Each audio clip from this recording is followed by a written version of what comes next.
서초동에 있는 서울 가정법원 3층에 가면 조정 전담부가 있다고 합니다. 이 조정 전담부에 가면 여기에는 재판상 이혼을 하기 전에 조정을 받아야 되는 조정위원회가 있습니다. 이 조정위원회에 복도가 있는데 그 복도, 긴 복도 양쪽에 이혼 당사자들 그리고 사건을 맡은 변호사들이 복도를 사이에 두고 양쪽에 길게 앉아 있다고 합니다. 이혼을 오랫동안 맡았던 이혼 담당 변호사 한 분이 어느 날 이런 생각을 했다고 합니다. 여기 앉아 있는 이 이혼 당사자들이 지금 어떤 생각을 하고 있을까? 이 사람들이 이렇게 원하는 이혼을 하고 나면 정말 행복할까? 아니면 이혼을 하고 나서 후회할까? 그런 생각을 했다고 합니다. 이혼하러 변호사를 찾아올 때 이 사람들이 엄청난 분노에 휩싸여 있다고 합니다. 이 이혼 담당 변호사가 많이 들었던 말이 있다고 합니다. 저 사람만 이길 수 있으면 내가 무엇이든지 할 수 있을 것 같다. 내 영혼이라도 팔 수 있을 것 같다. 그런 말을 이 변호사가 많이 들었다고 합니다. 여러분, 그런데 놀랍게도 이 이혼 재판이라고 하는 것이 단번에 끝나는 것이 아니라 1년, 2년 간다고 합니다. 근데 1년 정도 시간이 지나가다 보면 처음에 분노에 휩싸였던 그 감정이 점점 수그러든다고 합니다. 점점 감정이 가라앉습니다. 감정이 가라앉으면 그 다음에 찾아오는 것이 이성입니다. 이성적으로 생각하고 판단하게 됩니다. 그리고 자기의 상황들을 객관적으로 보게 되고 냉정하게 보게 됩니다. 그러면 점점 지난 날들을 잊어버리고 분노와 감정에 휩싸였던 것들이 이제 가라앉게 되면 그 마음속에 찾아오는 것이 용서라고 하는 그 감정입니다. 그 중에는 악화되는 사람들 있어서 점점 분쟁이 악화되는 그러한 예외적인 경우들도 있지만 일반적으로는 감정이 가라앉는다고 합니다. 그러면서 지난날의 일들 잊어버리고 용서의 감정이 일어나고 그리고 순화된다고 합니다. 이성이 돌아오고 객관적으로 보고 그리고 냉정하고 보는데 근데 이것이 1년이 다 지나가고 그리고 재판이 이제 마무리되면 엎질러진 물입니다. 다시 돌이킬 수가 없습니다. 이혼하고 나서 이 변호사들 말에 의하면 후회하는 사람들이 의외로 많다고 합니다. 자녀들이 어린 경우에는 이 자녀 양육이 힘들기 때문에 후회를 하는 경우가 많이 있는데 특히 어린 자녀들 학교에 가야 될 상황, 부모들이 학교에 가야 될 상황에 부모들이 같이 못 가는 거에 대해서 자녀들에 대해서 굉장히 미안해하고 후회한다고 합니다. 또 남자들은 혼자 집에서 밥해야 되고 집안일을 다 해야 되는 것, 그러다 보면 외롭고 쓸쓸한 것, 그것 때문에 후회한다고 합니다. 특히 성적인 부분에서 혼자서 해결할 수 없어서 굉장히 힘들어한다고 하고 후회한다고 합니다. 또 여자들은 경제적인 문제 때문에 남편이 벌어다 줘서 경제적인 부분을 감당했는데 혼자서 그런 부분이 어렵기 때문에 충분하지 못하고 힘들기 때문에 그런 부분 때문에 후회하는 사람들이 많습니다. 이혼하고 나서 이렇게 후회하는 사람들이 많음에도 불구하고 우리가 아시는 것처럼 과거보다 이혼이 많아졌습니다. 그런데 오늘 본문에 예수님께서 이혼에 대해서 말씀하시는데 예수님 당시에서도 이혼이 있었습니다. 그 당시 유대인들에게 이혼이라고 하는 것이 오래전 일임에도 불구하고 드문 일이 아니었습니다. 옛날 일이기 때문에, 오래전 일이기 때문에 그 당시에는 이혼이 지금보다는 드물었을 것이다. 여러분, 우리가 그렇게 생각할 수 있는데 그런 일이 아니었습니다. 이 당시에 유다를 지배하고 있던 로마는 이혼이 아주 흔했습니다. 그런데 놀랍게도 유대에서도 이혼은 드문 일이 아닙니다. 율법에 이혼은 명문화가 됐습니다. 이혼은 이혼 증서를 써주고 해도 된다. 모세가 그렇게 말합니다. 신명기 24장 1절에 보면 모세는 사람이 아내를 취하여 데려온 후에 수치되는 일이 있음을 발견하고 그를 기뻐하지 아니하거든 이혼 증서를 써서 자기 집에서 내보내라. 그렇게 기록을 합니다. 율법에 그렇게 기록되어 있습니다. 여기서 수치되는 일이라고 하는 것은 부정한 일을 말합니다. 여자가 부정한 일을 했을 때 이혼 증서를 써서 내보내라. 그런데 바리새인들은 예수님 당시에 이 부정한 일 외에 다른 여러 가지로 여기에 덧붙였습니다. 그리고 그것을 이혼 사유로 삼았습니다. 예를 들면 아내가 요리를 잘못한다든지 집안일을 잘못한다든지 그리고 남편의 부모에 대해서 집안에 대해서 험담을 한다든지 또 심지어 목소리가 커서 집 밖으로 들린다든지 이런 일까지도 트집을 잡아서 남편을 집에서 아내를 집에서 내쫓고 이혼하고 다른 데 장가를 들었습니다.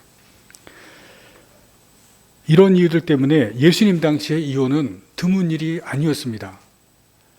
부정한 일 이외에 말도 안 되는 것을 이혼 사유로 붙여서 모세가 쓴 수치되는 일, 이것에 여러 가지 말도 안 되는 이유를 붙여서 이혼을 쉽게 했습니다. 이런 상황에서 오늘 본문에 보시면 바리새인들이 예수님께 와서 이혼에 대해 질문합니다. 2절 말씀해 보시면 아내를 버리는 것이 옳으니까 이혼 이것이 옳은 것입니까? 이렇게 질문합니다. 이 질문은 예수님을 궁지에 몰아넣기 위한 것입니다. 만일 이혼 자체가 안 된다 이렇게 대답하면 말씀드린 것처럼 율법에 모세가 이혼 증서를 써서 이혼이 가능하다고 했는데 율법 자체를 부인하는 것입니다. 예수님이 율법을 부인하는 것이기 때문에 예수님이 궁지에 몰립니다. 이혼을 허락한다면 예수님이 평소에 사랑의 정신을 가르쳤습니다. 예수님의 가르침과 또 반대가 됩니다. 이것도 예수님이 또 궁지에 몰립니다. 여기서 예수님께서 오늘 본문에서 놀라운 답변을 하십니다. 바리새인들이 율법을 벗어나지 못하고 있는 이 상황 가운데서 예수님은 율법 이전으로 돌아갑니다. 6절, 9절 말씀의 예수님의 대답은 창세기 1장을 근거로 해서 말씀합니다. 하나님께서 아담과 하와를 만드시고 부부를 삼으셨을 때 어떻게 하셨느냐? 율법이 아니라 하나님께서 만드신 부부의 원리를 가르쳐 주십니다. 6절에서 9절 말씀, 하나님의 창조, 거기에 돌아갑니다. 율법 이전으로 돌아가서 말씀하시는데 세 가지 원리를 가르칩니다. 첫 번째는 부모를 떠나는 원리입니다. 7절 말씀입니다. 이러므로 사람이 그 부모를 떠나서, 부부가 되는 것은 각자 부모를 떠나야 됩니다. 떠남이 있어야 한 가정을 이룬다고 하는 것을 말씀합니다. 여기서 부모를 떠나는 것은 육체적으로 떠나고 정신적으로 떠나고 경제적으로 떠나는 것을 말합니다. 육체적으로, 정신적으로, 경제적으로 독립을 해야 한 가정을 이루게 됨을 의미합니다. 두 번째는 한 몸의 원리입니다. 8절 말씀입니다. 그 둘이 한 몸이 될지니라. 이러한즉 이제 둘이 아니요 한 몸이니. 부부는 두 사람이 만나서 한 가정을 이룹니다. 그러나 둘이 한 가정을 이루지만 둘이 아니라 하나라고 말씀합니다. 육체적으로, 정신적으로 한 몸이 됩니다. 그러나 중요한 것이 또 하나가 있습니다. 영적으로도 한 몸이 되는 것을 의미합니다.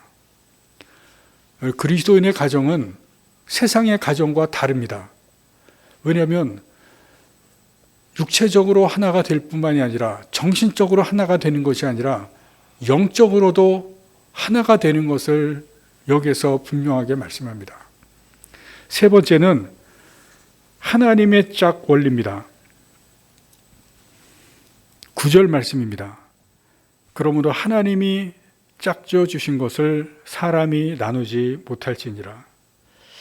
두 사람이 만나서 한 가정을 이루는 것은 하나님의 섭리 가운데 이루어지는 것을 말씀합니다. 사람들이 서로 소개로 만나고 또 사람들이 두 사람이 어디에서 만나고 그래서 한 가정을 이루는 것 같지만 9절 말씀은 두 사람이 한 가정을 이루는 것은 하나님이 짝지으셨다 분명히 말씀합니다. 결혼은 하나님의 섭리라는 것입니다. 하나님에 의한 것이기 때문에 사람이 나누지 못한다고 분명히 말씀합니다. 예수님의 말씀입니다. 가정이 되는 것, 부부가 되는 것, 하나님에 의해서 이루어지고 하나님에 의해서 부부가 되고 하나님에 의해서 가정이 되는 것을 예수님께서 말씀하시기 때문에 하나님에 의한 것, 사람이 나누지 못하는 것을 분명히 말씀합니다. 그래서 이 말씀에 따라서 기독교는 이혼을 금지하고 있습니다. 그럼에도 불구하고 성경은 두 가지 경우에 이혼을 허락합니다. 첫 번째는 간음입니다. 오늘 본문 11절 12절에 주님께서 아내와 남편 외에 다른 사람과 부정을 행하면 이혼할 수 있다고 말씀합니다. 그리고 두 번째는 고린도전서 7장 15절에 근거합니다. 배우자 한쪽이 신앙적인 이유로 핍박하고 신앙생활을 할 수 없게 하거나 또 이혼을 요구하는 경우에 불가피하게 이혼을 허락합니다. 믿지 않는 사람과 결혼해서 무조건 이혼을 허락하는 것은 아닙니다. 믿지 않는 사람과 신앙생활 하는 것, 믿지 않는 사람과 결혼하는 것, 그것을 배제하는 것도 아닙니다. 믿지 않는 사람과 결혼해서 그 사람을 신앙으로 인도하도록 그렇게 성경은 가르치고 있습니다. 그러나 믿지 않는 사람 한쪽 배우자가 신앙적인 이유로 핍박하고 신앙을 하지 못하도록 그렇게 하거나 그것 때문에 이혼을 요구하는 경우에는 이혼을 허락하는 것을 성경에서 볼 수가 있습니다. 지금까지 본문에 대해서 말씀을 드렸는데 여러분, 우리가 사는 이 시대는 이혼이 점점 많아지고 있습니다.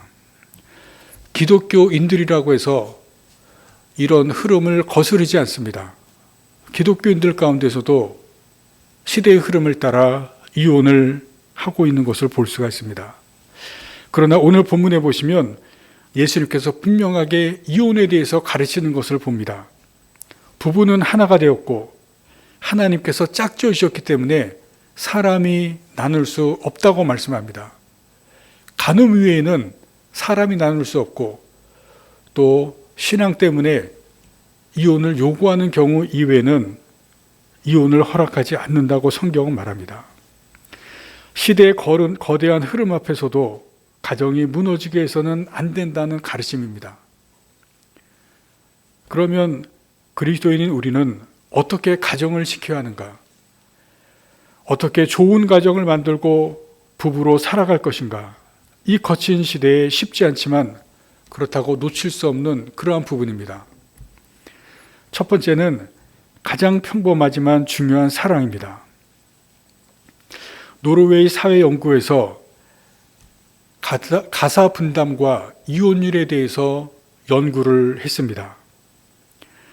가사 분담을 부부가 공평하게 하는 현대 가정, 그리고 여자가 가사 분담을 많이 하는 전통 가정, 이 두 부류의 가정을 비교하고 어느 쪽에서 이혼을 많이 하는지 그것을 연구한 것입니다. 부부가 평등한 관계에서 공평하게 가사를 분담한 경우 전통적인 가정보다 이혼율이 50%가 높았습니다. 이 결과가 예상과 전혀 다르게 나왔습니다. 가사 분담을 공평하게 하면 공평한 가정이 더 행복할 것 같고 더 잘 살 것 같은데 전혀 의외의 결과가 나왔습니다. 이 뜻밖의 결과에 대해서 캔터베리 대학교 교수인 프랭크 프레디가 아주 예리한 논평을 했습니다. 여러분, 이 연구를 우리 남자분들 이용하려고 하지 마시고 논평을 주목해서 잘 들으시기를 바랍니다. 가부장적인 전통적인 가정, 이게 좋은 거로구나 이렇게 생각하지 마시고 지금부터 말씀드리는 이 논평 잘 한번 들어보시기 바랍니다. 논평의 내용입니다. 부부간의 평등과 가사 분담에 대한 계약을 맺는다는 사실은 이미 두 사람 사이에 어느 정도 불신이 있고 긴장 관계가 있다는 뜻이다. 상대방으로부터 자신의 몫을 지키려는 의도가 숨어 있는 것이다. 가사를 분담하는 것 자체가 문제가 아니라 가사를 분담할 생각을 할 때 이미 부부 사이에 균열이 일어난 것이다. 그것을 감지하고 더 큰 갈등을 막으려고 계약을 하는 것이다. 그렇게 계약을 하고 나면 문제가 해결되는 것이 아니라 바쁜 생활로 쫓기다 보면 계약대로 하지 못할 때가 생긴다. 그러면 상대방이 화를 내게 되고 큰 싸움으로 번질 수 있다. 반대로 바쁜 생활 중에 계약을 지키기 위해 노력하다 보면 불만이 누적된다. 의무감으로 가사 일을 하는 것처럼 힘든 일이 없다. 이미 계약을 했으니 불평할 수는 없고 하기는 싫고 그래도 해야 하긴 하는데 그러는 사이에 마음속에는 분노가 차곡차곡 쌓여간다. 부부관계는 불신이 아니라 신뢰에 기초하는 것이고 계약에 의해서가 아니라 서로에 대한 애정에 의해 움직여야 한다. 정해진 룰에 따라 움직이는 것이 아니라 그때그때 누구든 무슨 일이든 맡아서 하는 자발성이 부부관계를 행복하게 만든다. 현대문화의 영향을 받아 부부들이 계속하여 다른 무엇보다도 자신의 필요를 최우선에 두기를 힘쓴다면 부부관계는 더 심한 위험을 받을 것이다. 그럼 어떻게 생각합니까? 우리가 알았던 것이, 우리가 생각했던 것이 좀 무너져 내립니다. 공평하게 가사 분담하면, 공평하게 집안일을 하면 더 행복할 것 같고 더 부부 관계가 좋아질 것 같은데 그렇지 않다는 것을 이 교수가 이야기해 줍니다. 우리나라 이혼 사유 1위가 성격 차이입니다. 그러나 이 부분에 대한 해석은 좀 다양합니다. 글자 그대로 성격 차이로 받아들이기는 곤란하다고 많은 사람들이 이야기합니다. 변호사들은 재판상 이혼에서 성격 차이로 이혼이 판결나기가 아주 어렵다고 합니다.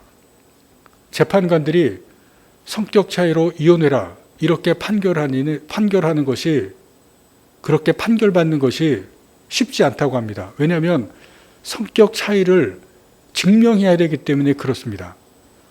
성격 차이를 실제로 증명하는 것이 아주 어렵다는 겁니다.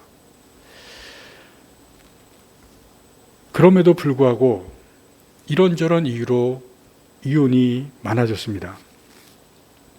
결혼해서 살다 보면 서로 안 맞는 부분이 있습니다. 처음부터 입맛이 다르고 습관이 다르고 성격이 다릅니다. 사람은 하나님께서 다 다르게 창조하셨습니다. 여러분 옆에 있는 분들 얼굴이 다르고 성격이 다르고 다 다릅니다. 부부도 다 다르게 하나님께서 창조하셨습니다. 나에게 완벽하게 맞는 사람은 없습니다. 그래서 예수님께서 말씀하신 것이 한 몸 원리를 말씀하십니다. 부부는 다른 습관, 다른 성격, 다른 배경을 가지고 하나 되게 맞춰가라고 말씀하시는 것입니다. 한 몸으로, 하나로 맞춰가는 것, 서로 다르게 창조하셨기 때문에 부부 되게 하심으로 맞춰가라는 것을 원리로 말씀합니다. 그 맞춰가는 것이 무엇입니까? 서로 사랑하는 것 때문에 맞춰가는 것입니다. 부부의 시작이 사랑이었기 때문에 사랑으로 맞춰가도록 하나 되게 말씀하십니다. 공평하게 집안일 하자고 약속하고 계약하면 잘 될 것 같았습니다. 그러나 계약은 의무가 되고 의무는 부담이 됩니다. 의무가 아니라 사랑으로 하면 남편을 위해서, 아내를 위해서 기쁨이 됩니다. 계약이 되고 의무가 된 일을 지키기 위해서 피곤하고 지친 몸으로 밥을 하고 설거지를 하고 아이를 키운다면 아까 교수가 얘기한 것처럼 그 안에서 차곡차곡 분노가 쌓여갑니다. 그러나 힘든 아내를 위해서, 남편을 위해서 사랑으로 한다면 마음이 달라집니다.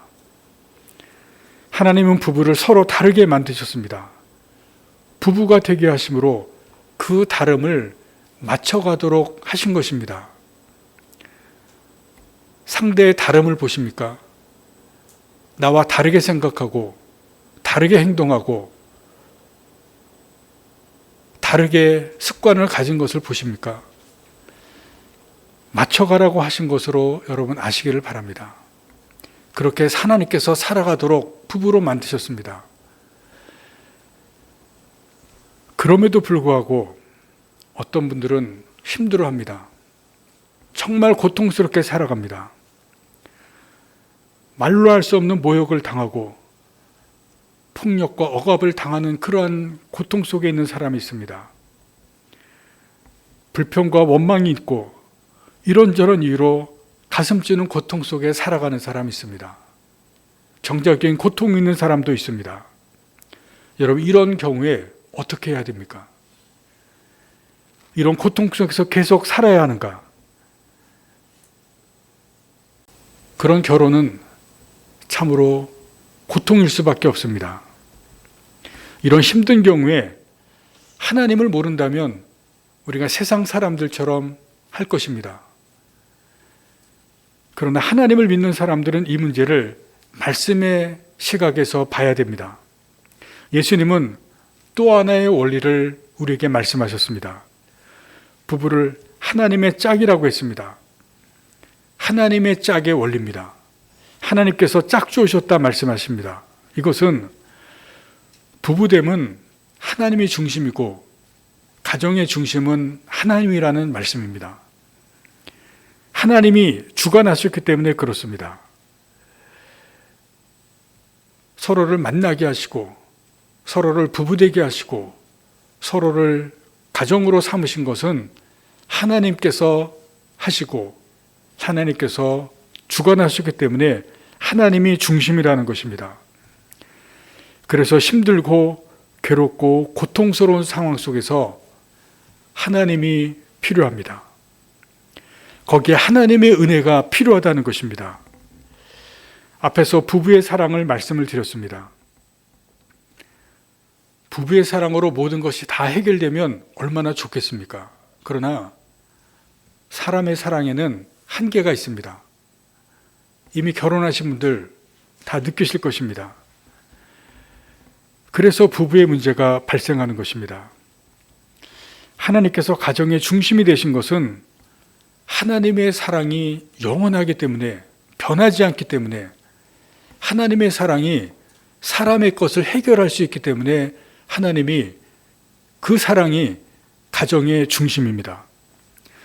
고통과 위기에서 하나님의 은혜와 사랑이 욕천되고 부어져야 합니다. 그렇게 하는 것은 영원한 하나님의 은혜와 사랑이 힘을 주고 참아내게 하고 견뎌내게 합니다. 하나님의 사랑에는 인내가 있습니다. 오래 참음이 있습니다. 모든 것을 참아내는 것이 있습니다. 하나님의 은혜가 임할 때, 하나님의 사랑을 경험하고 그 사랑을 진정으로 알 때 괴롭고 고통스러운 그 상황을 참아내고 인내할 수 있습니다. 그런 힘을 하나님의 은혜에서 얻을 수가 있습니다. 여러분, 이 시대는 인내가 고갈되어져 가고 있습니다. 주변에서 보면 분노하는 사람이 있습니다. 얼마 전에 남성 하나가 아무 이유 없이 지나가는 여성들 뒷머리를 때리는 것을 여러분 뉴스에서 보았을 것입니다. 잡혔죠. 분노가 가득했습니다. 점점 그런 사람들이 많아갑니다. 인내가 부족합니다. 인내가 고갈되어져 가는 시대입니다. 아내와 남편 때문에 힘들어하는 분들이 계십니까? 하나님께 은혜를 구하시기를 바랍니다. 하나님의 사랑을 구하시기를 바랍니다. 하나님께서 구하는 자에게 은혜를 주시고 하나님의 사랑을 경험하게 하십니다. 그 은혜가 참아내게 하고 견뎌내게 하고 인내하게 합니다. 우리가 살아가는 이 시대의 것들, 내 삶의 것들, 세월이 지나가면 지나갑니다. 모든 것들이 지나갑니다. 온 세상을 뒤엎고 있는 지금의 코로나 사태도 시간이 지나면 달라지게 되고 지나갈 것입니다. 주님이 주시는 은혜로 오늘의 어려움을 잘 견뎌내시기 바랍니다. 상대방이 달라지기를 바라지 마시고 주님의 은혜로 인내하시고 서로의 다름을 맞춰가시기 바랍니다. 주님 앞에 섰을 때 잘 참아냈다, 잘 견뎌냈다, 잘 맞춰줬다 칭찬받으시는 여러분들 되시기를 바랍니다. 그럴 때 지금의 모습보다 더 좋고 아름다운 가정을 만들어가게 될 것입니다. 여러분, 오늘 주님의 말씀 우리가 다시 한번 보시면서 가정을 만들어 주신 원리를 잘 생각하시면서 나와 맞는 사람은 없습니다. 다름이 있는 것이 하나님께서 우리를 창조하신 원리입니다. 잘 맞춰가시면서 아름다운 가정, 잘 인내하시고 참아내시면서 좋은 가정 만들어 가시는 여러분들 되시기를 간절히 바랍니다. 기도하시겠습니다.